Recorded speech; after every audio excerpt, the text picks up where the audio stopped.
might be a long press conference if I do that. You know, I mean, it's, you never know if it's the end. So when you've been in it for almost 50 years, I mean, the majority of your life, and if it's the end, it's, you know, just, I had to stay out there and just look at the crowd and just try to say, okay, remember this moment type thing. And, you know, and it's, I've never had it where, you know, like I was fired once in the middle of the season. And by the way, they haven't fired me yet. Just but George called me to his house, and we had a long talk, and then that was it. It's different when you get a chance to say goodbye to the players, and they're emotional, and I'm emotional, and it'll obviously be a, you know, something that stays with me for my whole life. And I mean, you know, I've had a couple people like me in the past, but not the way the fans have been treated me. It's just, city's amazing. Bruce, do you have a message for the fans after? I just thank you. Like, I mean, I don't know what I did to deserve it, but I mean, I'm glad they, you know, last year, like I said, the "There It Is" chant, I was a little worried, you know, for the players, but it sure felt good, obviously, yesterday and today. I just wish we could have won one for them. Did you talk to the group right after? Yeah. How hard was that? Well, I didn't make it through far, I can tell you that. So, and then they all came into my room individually just now, so, which made it even harder. So. What do you make of the push that they gave in the third? Oh, they tried their heart out. I mean, I think last night was a little, you know, like Tyler said, it was you knowing it's the end type thing, but tonight they played their ass off for me, and the other coaches, and because I don't know the status of, we don't know any of the status of who's going, who's staying. I'm sure that's going to come down relatively soon. So they played hard, and I can't ask, as a coach, you can't ask for any more than the players laying it on the line for you. So, and the texts in the last 2 days and the calls have been more than I ever thought.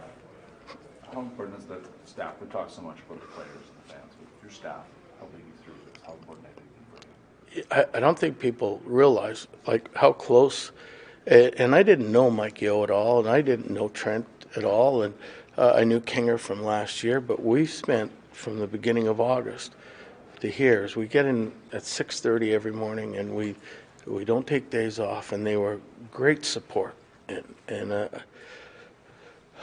couldn't ask for anything more from those guys. I mean, they're all great coaches, and if they get let go, the team's stupid enough not to take the other, whatever that means. Like, they'd be stupid not to take any one of these guys, as they're all great coaches. And I've been around a lot of them, I mean, this is my 30th year coaching. So it's, but these guys are top notch. And it's unfortunate because they don't deserve this.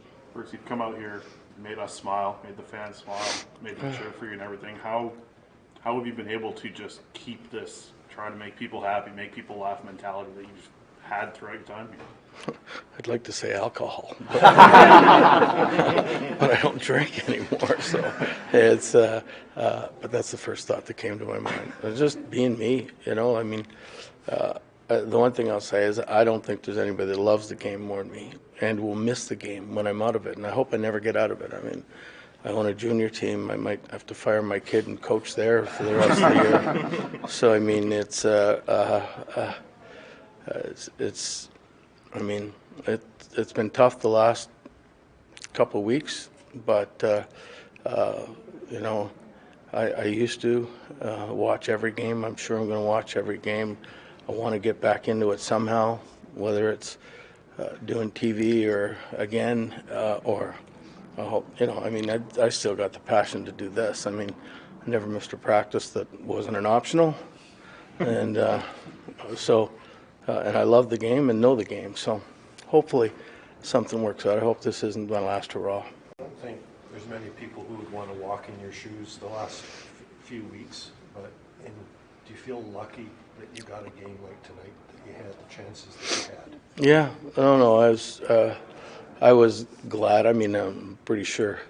I mean, I don't know the reasoning why I'm still here, but maybe it's because the next games are Chicago, Seattle, and Columbus. But for the new group, good luck. But you know, I mean, that's. I thought it was over in November when there was certain things said, and it wasn't. We kept going, and this last stretch was pretty tough. We played in these last 12 games. The average winning percentage was .610 from the teams we played, and but a lot of one-goal losses or empty net goal losses, and the guys gave it their all. I'm so proud of them. I mean, every one of them. I mean, they wanted to win. People don't realize how bad they want to win, and when they don't win, I mean, they're so upset themselves. But they came and they worked every day at practice. They didn't question anything I said. They just followed orders. It's a great group of guys that I think it's Rick Tockett's taken over. Lucian was saying that you never lost the room. Does that make this whole thing harder? Well, of course, I don't think I lost the room. I just lost games.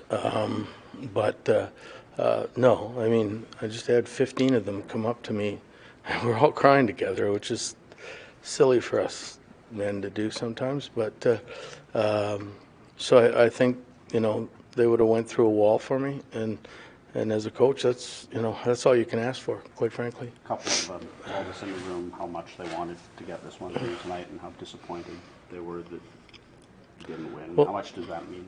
Well, it means a lot, but Edmonton played real hard. You could see when Connor scored that first goal, he came pumping to the bench. They didn't want us to win, and they played as hard as they could. And you know, I think we played them step for step in it, and you know, and that's what play. The crowd was electric, both the Oiler fans wherever they came from, and our fans, and that's what playoff hockey's all about. I think it was a great game.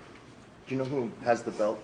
Did they give it to you? I got it right now. Yeah. Did you get it after the game tonight? Well, we don't give the belt out when we don't win, but I didn't think that they gave it to me because I brought it here, and the new coach will find his own way to present the winning player or not. It's not about the winning player. It's who sacrificed for the team, maybe an unsung hero, but I mean, I'll treasure it for the rest of my life because every time I look at it, I'll think of what we had together here. Luke Shen commented that even today, coming in and preparing, you were upbeat, almost your usual self. What was getting into that mindset like today? Well, it was easy. I mean, when you love this game, and you just want to do it the right way. It would have been easy to say, well, what are we preparing for? Let's just go out and say, play hard, guys. But, you know, I mean, I'd certainly like to see the city of Vancouver get a playoff team. If we could have won these last two games, that would have put them a little bit closer, and maybe they could find lightning in a bottle with the next guy. But I've been, doing this for a long time and always won. So, I mean, the thought of not winning or going out and trying to win every game is just unheard of. I couldn't believe I would do that. So all of us, the coaches, they prepared the same way every day. Like, you'd think that they wouldn't be in here at 6 o'clock in the morning knowing that the fate has already been sealed, but they were. So, I mean, that's why I said other teams would be stupid not to have or give the opportunity to the coaches that I had on this staff opportunities to coach again. When you arrived, you talked about the desire to coach in a Canadian market. Having been through it, both the highs and the lows, what are your thoughts? It's pretty awesome, quite frankly. Like, if you're a Canadian and you love hockey, man, if you fear being criticized, if you fear them throwing a jersey on the rink, then that's a problem for you, because that's the stuff that makes sports. That's what you embrace, is that thrill of doing something other people can't do, and having people judge you when you fail. So I mean, I wouldn't have had it any other way. I think this is a great hockey market, and when they do start to win eventually, then I mean, the people will see how great this is. Bruce, normally after a loss, coaches can't wait to leave the bench and go back to the room. You've lingered a little longer there. What was it like having that moment to actually say goodbye? I just wanted to savor looking at the stands, because who knows if I'm ever going to get this chance again, and just keep that in my mind, in the memory, you know, and let it burn there forever. And I was looking across, trying to find my wife, see what she was doing.